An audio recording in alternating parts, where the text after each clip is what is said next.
Welcome to the Roadmap to Understanding. I'm your host, Jim Carter. Who am I and what is the Roadmap to Understanding and why should you watch this? Well, the Roadmap to Understanding is the roadmap of life and all the points in which we've had the experiences that have taught us who we are, how to understand ourselves better, and by proxy understand the rest of the world.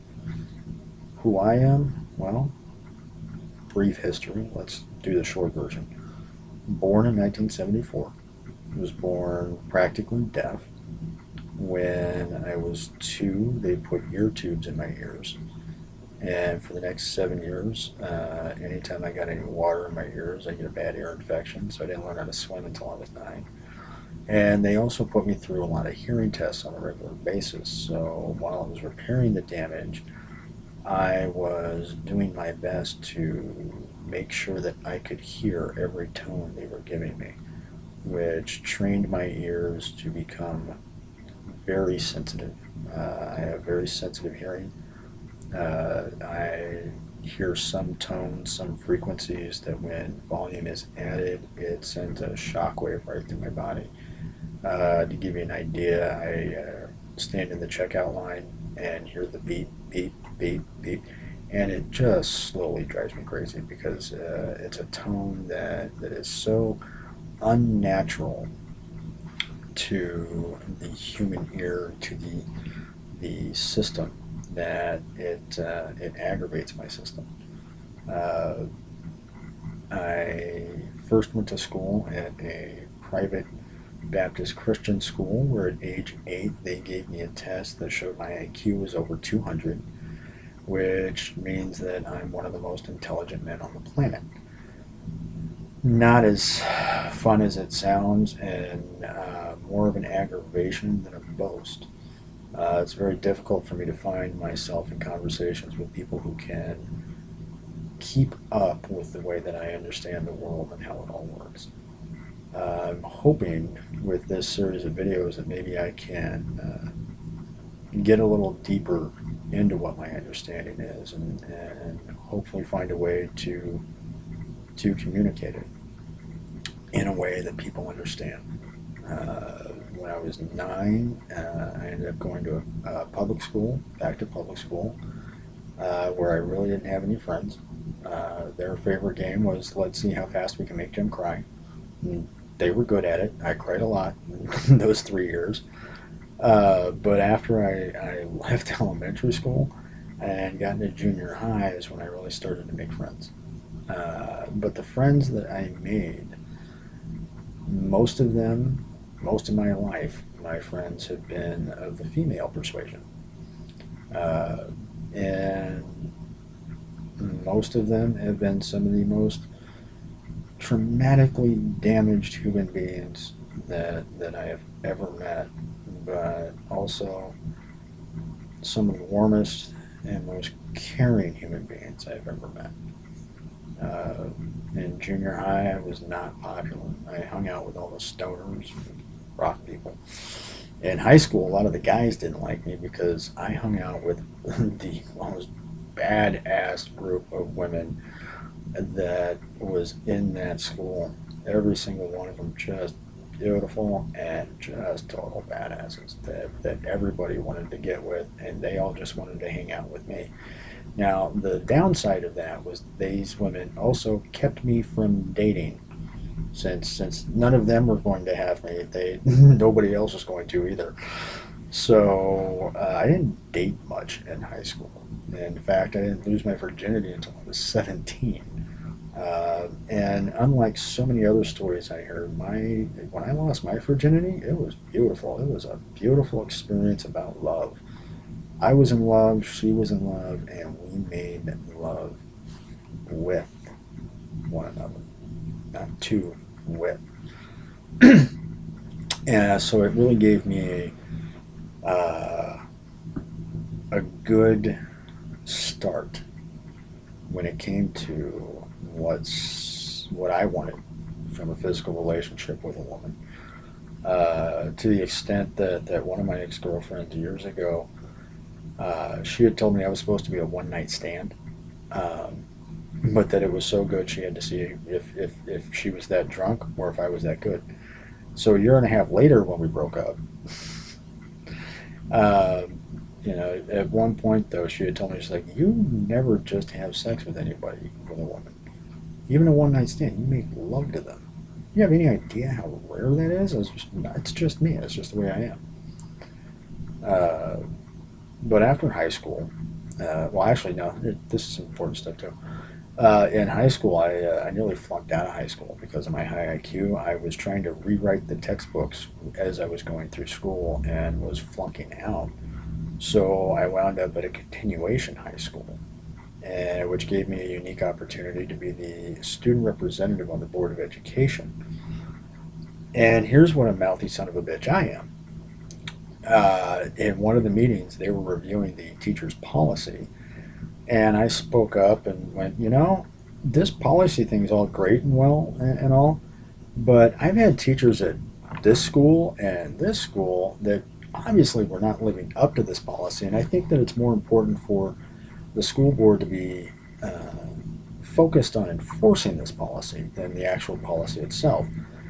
Needless to say, the next day when I got to school in the morning, my principal, Mr. Vigilon, Vidge, was waiting for me. Hey, Vidge, how's it going? Carter, what did you say last night? I said, why? Because the school board secretary was on my phone this morning demanding an apology, screaming her lungs out. She was? Well, what did you tell her? I said, well, it ain't going to happen. Thanks, Vidge. Thanks a lot. And right there in that moment, I gained a tremendous amount of respect for that man. That I could never call Bernard Vigilon Bernie ever. Too much respect for him. It's either Vidge or Mr. Vigilon, and a lot of it's because of that moment and because of the type of educator he was. That he not only knew your name, but he knew something about your life. I see Vidge today. He still asks how my dad and my mom are doing. And I graduated in 1992, people. 22 years ago. And to this day, this man still, when he sees me, asks me how my mom and dad are doing. Knows who they are. That is an incredible human being that deserves and has earned my respect. And when I was 17, though, I decided that I wanted to run away from home.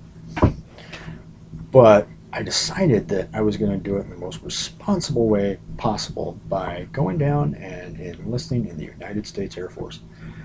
Not really running away, is it? But that experience alone, that 4 years there, the experiences I had there aged me about a good 10. So when I came out of there at 21, I may as well have already been in my 30s.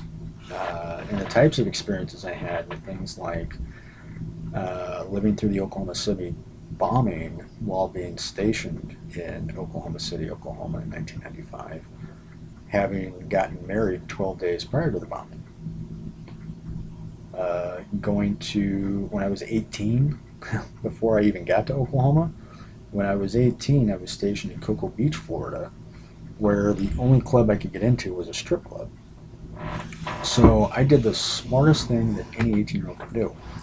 I made friends with all the dancers. Okay, I would give them shoulder rubs and foot rubs and sit and listen to them as they were telling me about guys trying to hit on them. I was like their little mascot, their little brother, more like, and I always loved sitting and listening to them, and they were always giving me great advice on how to be the kind of man they were looking for, but they were never going to date me. That was for sure. And they were always happy to see me because they knew that when they saw me, there was at least one guy that night that was going to sit there and look them in the eye while they were talking, regardless of the fact that they were half naked. Still made eye contact and talked with them and listened and asked questions and made it about them and not me. Those women taught me a lot. I miss them. They're great women. But yeah, then I was very upset to go to Tinker, Oklahoma after being in Cocoa Beach. But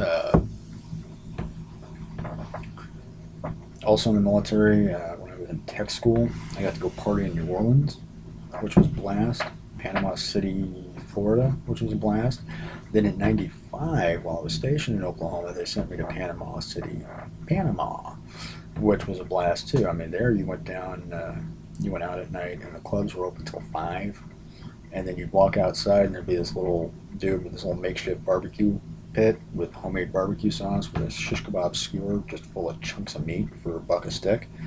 And after a hard night of drinking and dancing, $5 and you were good to go. Uh, I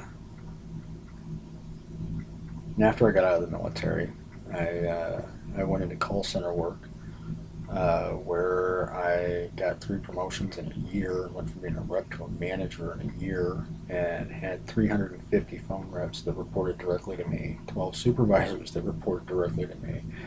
And I was the one who was responsible for making my company $2 to $3 million a month and generating something like it's somewhere between 20 and $30 million a month in sales for the client. And I had gotten married while I was in the military for the first time. While I was working at this call center, I got divorced for the first time. And after that, my life was in financial ruin because she had us living off of credit cards, and I had no idea. So I ended up moving home to file bankruptcy and got my favorite job of all time, which was working at the old Ray's Video in Chico, California on 4th and Walnut, uh, which is attached to and next door to Ray's Liquor. So I was kind of living clerks, and I was playing the part of Randall, the incredibly sarcastic video store clerk. I loved that job. Loved it. That job. I love movies. I always have. I will take a movie over any 10 TV shows any day of the week, unless those TV shows are Farscape, Star Trek the original series, Stargate SG-1, Outer Limits. That's it. Otherwise, put in a movie. Uh, I'm a big fan of science fiction. I love the way that science fiction explores the possibility of humanity, of who we are, who we could become, the expanding of our human consciousness and our understanding of our place in the universe and how to fit better. We have a hard enough time just trying to fit here on Earth. That's pretty much what keeps us marble bound. I don't think we're responsible enough yet to be out there. We haven't even figured out how to not be destroying our own planet at a record rate. But after doing that, I went to work at a movie theater. Then I went to work for another call center for a health insurance company, United Healthcare, a Fortune 100 company. And during my time there, I redesigned their operating model for customer service and took the worst performing team in the office and made them the best with sustained performance. And then I left to go make twice the money at Blue Shield of California. Now, when I left United Healthcare, they weren't able to make my system work without me. So I ended up embarrassing a Fortune 100 company, and have had a really hard time getting back into the corporate world ever since. Blue Shield of California was the worst job I ever had. I have never been in a more oppressive environment. I've never seen an environment so in need of a union in all of my life. When I got fired from that job, I was married to my second wife, the mother of my son. And when I went home that day and told her I got fired, first words out of her mouth were, "Oh, thank God." Because she could see how that job was destroying me from the inside out. Because I was, in my position, a part of the oppression, not the oppressed. And it really did kind of tear me up to be the oppressor. Not my thing. Don't like it. I don't like oppressing or being oppressed. I like chilling out. I mean, when I was at United Healthcare, the way that I managed my team, I had 15 people, 14 of them women, and there were days that I took the long way to my desk because these women could see what I could not in my own life. And that was that I was a workaholic who was very lonely. And they were constantly nagging me about settling down and finding a good woman and having some kids. Um, and to me, I look back at that and it showed how much they cared about me as a human being, not just their boss, but that we genuinely cared about each other and they cared enough to nag me. Now, I will let you know that when we got into one-on-ones, all I had to do was sit and stare. Just sit and stare. Just sit and stare. Just make them uncomfortable because they had screwed up. And Jim, quit looking at me like that. Like what? You know what you've done. So there was still respect. I proved the impossible that you can be a manager, supervisor that can be both liked and respected. Not only that, I love those women still, and I bet they still love me. And I knew I was doing my job perfectly when one of the women that worked for me, who was a top performer, came to me and told me that she had gotten a better paying job, less stress, just a better job for her all the way around, and was apologizing to me for taking it. Jim, I'm sorry. I know how hard it's going to be for you. I'm sorry. I'm late. Would you stop? This is a happy thing for you. Go enjoy it. You've earned it. That's what let me know that when I called my book The Perfect Manager, I wasn't being arrogant. I have the results to back it up. And when one of your people apologizes to you for taking a better job that will make their life better in every way, you are the perfect manager. Okay? And it was when I was working there that I met my second wife, mother of my son. Got set up on a blind date. Should have seen that coming. And then went to Blue Shield after I got fired from there. Moved up to Oregon, went to work for T-Mobile USA up in Redmond, Oregon for a while, where a company that said our frontline people come first, and then they backed it up. I was a rep there. Because of my experience, my boss was constantly picking my brain behind closed doors, and I was constantly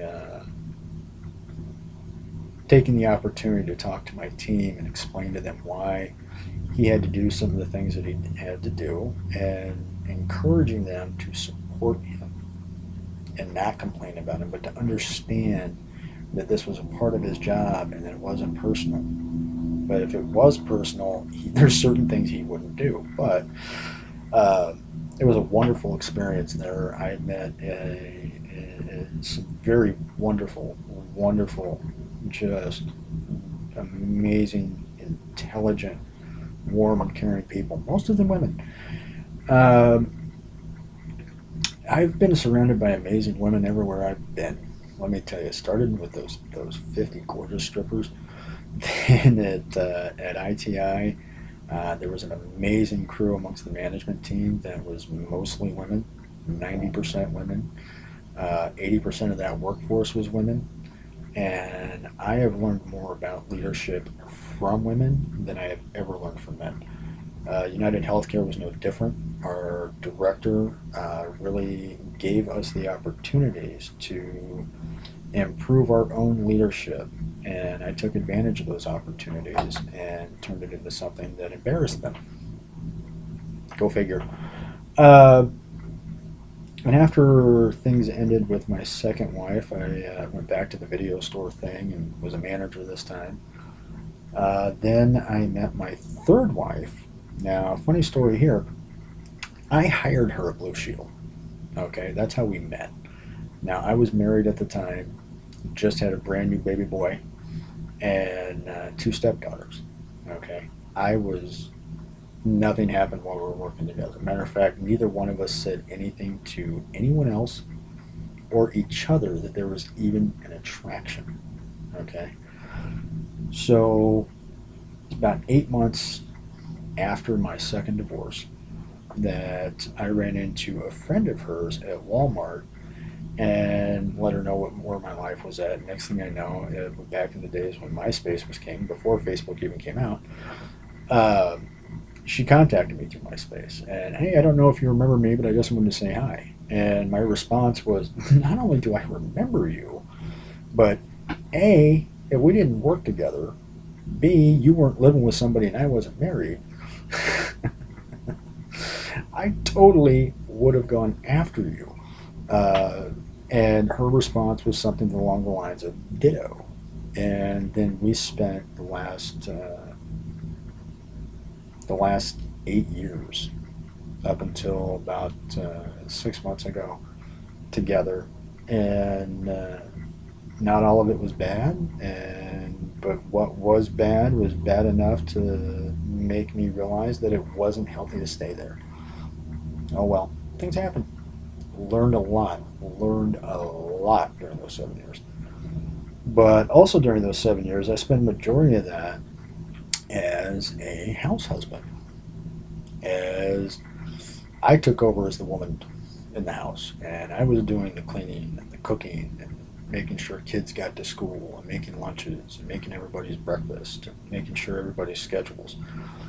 For me, it just seemed like a natural fit after being a manager for so long, because I realized that the reason that my team responded so well to me was that I managed them as if they were my wives and kids. And as a house husband, I was really happy, really happy. I got to do to alleviate my boredom. I started blogging. I got to do a lot of creative cooking and explore who I actually who I am for the first time in my life, because I'd always been working, and usually working 80 hours a week. Like I said, I'm a workaholic, and I always found myself in management positions where the salary, they would take advantage of that and have you working a lot more than 40 and not having to pay you for it. So I am always going to be grateful to my third wife for giving me that opportunity. It was tremendous. It allowed me to be at home with my son, to be a stay-at-home parent with my son and spend time with him, that I will always be grateful for. And it also got me into this thing called the Movie Whore. I am the Movie Whore. It's a website I ran for 3 years as a blog site. And during that writing, I got to meet some very interesting people. There's Marco Alvarez and Kim Johansson at Last Rockstar Productions. And our first film, Catharsis, is coming out as soon as Marco finishes editing it. And then there's Pete Conrad, who wrote this amazing book called The Suicide Flowers, that for the last 7 years I've been trying to help him get made into a movie. Uh, and that experience of writing about film was something I'll never forget and always be grateful for. And then I spent some time working at Toys R Us, which the second worst job I've ever had. Uh, don't ever go to work at Toys R Us. Those people suck. Um, but since my divorce, I've been rebuilding my life, and in order to do that, I've taken on a job I never thought I would take on. I've become an in-home health provider for my parents. My dad's got Parkinson's disease, mom has fibromyalgia, and they don't get around so well.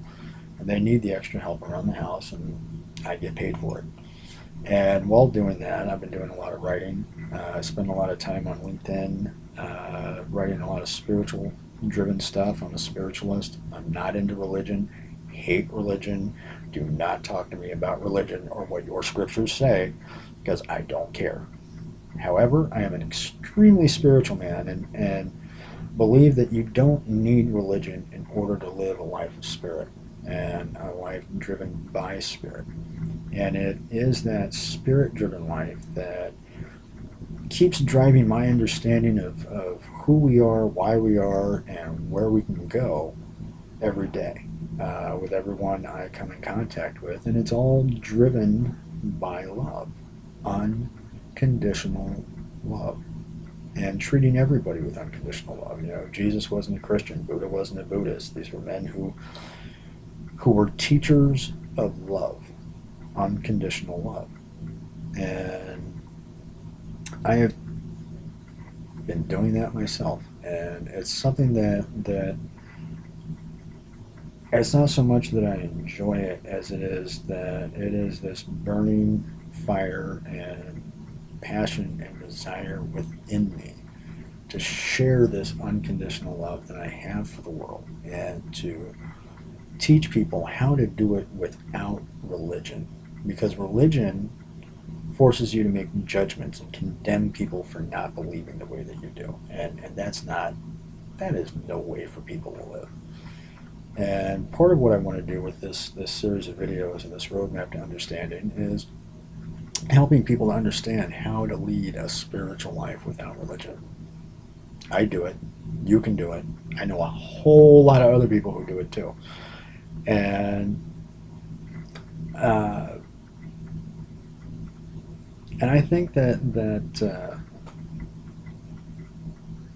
religion can be a good first stepping stone to get you on the path to understanding spirit and what spirit is and what it is to lead a spiritual life. But you don't need all the dogma, you don't need all the rules, you don't need any rituals, you don't need any ceremonies, you don't need any retreats, you don't need any surrender other than the surrender to unconditional love, the surrender to allowing your spirit to come forth, because we are not human beings trying to find a spiritual experience. We are spirits wrapped in flesh trying to figure out what this human experience is and how to have the best human experience that's possible. And I truly believe it to be a fact, not an opinion, not an experience, not an interpretation, a fact, absolute truth, that to have the best human experience as a spirit wrapped in flesh is to experience the human life through unconditional love, and allowing unconditional love to be what's present within you, with everyone you meet. It's challenging, very, very challenging. I fail all the time. Nobody's perfect. They say Jesus was, but I'm not here to argue about Jesus. Not what I do. Anyway, this has been an introduction to who I am, what the roadmap to understanding is, and I hope that this series of videos grows and that I am able to get into a lot of this stuff a lot deeper, and that you all enjoy it, and there's some good learning going on, and maybe you guys bounce back some messages at me and teach me a few things. And I always believe that everything I do is better when other people are involved in it with me. So I absolutely invite people to ask questions and provide me with show topics that things that you would like to learn about. And it could be absolutely anything from time travel and quantum physics, because I know that stuff very well, to spirituality, to technology, to politics, to education. My IQ is over 200 people. There isn't anything I don't understand. And if you want to put that to a challenge, by all means, step up to the plate. So I invite your questions, and this is the end of the first series, the first video in the series. It's a long one, but it's the introduction, and I hope you all liked it, and I hope to see you next time. Goodbye.